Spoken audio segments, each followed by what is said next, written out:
nous avons décidé de partir au Canada et en Suède dans des exploitations laitières afin de pouvoir voir un autre système de production et avoir une ouverture d'esprit sur le monde et son agriculture. Les exploitants laitiers doivent s'adapter aux conditions climatiques difficiles. Les températures peuvent varier de -30 en hiver à +40 en été. Leif Larsson est installé à Bralanda, au centre-ouest de la Suède, à proximité de la frontière norvégienne. Avec 90 hectares de terre et 60 vaches laitières pour un quota de 630 000 litres de lait, une moyenne d'étape de 10 500 kg par vache laitière, l'exploitation est située au-dessus de la moyenne nationale. Mais son système est celui de beaucoup d'exploitations du pays. Les exploitants sont attachés à la race du pays, la SRB. C'est une race très rustique et bien adaptée au climat nordique. Mais pour augmenter leur production laitière, ils ont fait le choix d'acheter des embryons canadiens, de race Holstein. Les exploitations laitières suédoises adoptent de plus en plus ce robot de traite.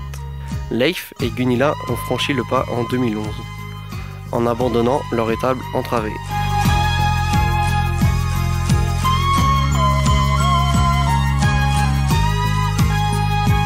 Ils ont aussi automatisé l'alimentation des vaches.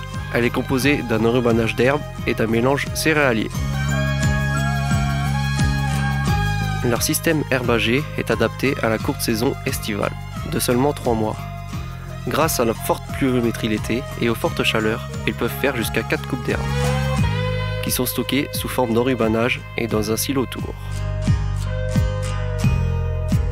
Les vaches pâturent car les conditions le permettent, mais surtout parce que les normes bien-être l'exigent. Les critères de qualité et le prix du lait sont les mêmes qu'en France. La coopérative danoise Arla collecte les 2/3 du lait du pays. Ce monopole inquiète les producteurs.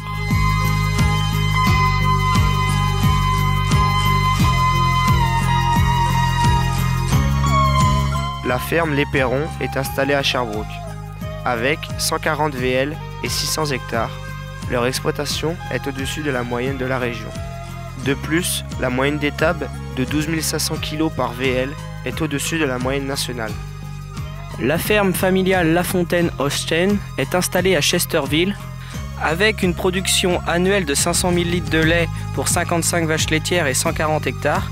La moyenne d'étable est de 10 500 kg par vache laitière et par an grâce à une génétique élevée. La famille Clermont est installée à Sainte-Anne avec 70 vaches laitières pour une production d'environ 600 000 litres de lait et 200 hectares pour l'alimentation du troupeau. Leur moyenne d'étable est de 9 500 kg de lait par vache laitière et par an. Les 3 exploitations sont au cœur du bassin laitier canadien. Elles sont attachées à leur système de production qui est l'étable entravée et la traite en transfert. Certaines exploitations optent pour le robot en étable entravée. Leur bâtiment de stockage du foin et de la paille se situe au-dessus de leur étable et sert également d'isolant. L'alimentation est essentiellement basée sur l'herbe qui est conditionnée en foin et en ensilage. Les concentrés de production sont apportés par un distributeur automatique, ce qui permet de fractionner les repas pour avoir une meilleure valorisation des aliments. Les éleveurs canadiens ne se préoccupent pas de leurs coûts de production. Le travail à l'étable est mécanisé, mais il y a quand même beaucoup de travail manuel.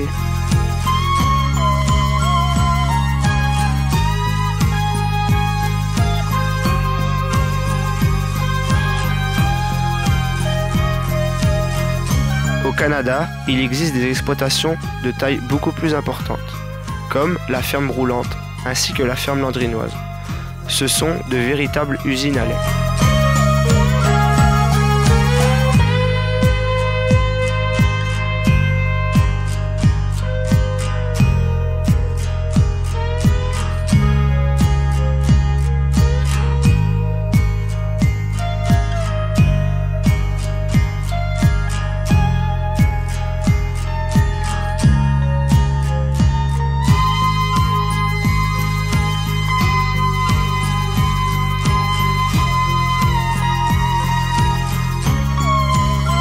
Au fil des décennies, les agriculteurs ont agrandi leur surface agricole par le défrichement des terres, qui est toujours d'actualité.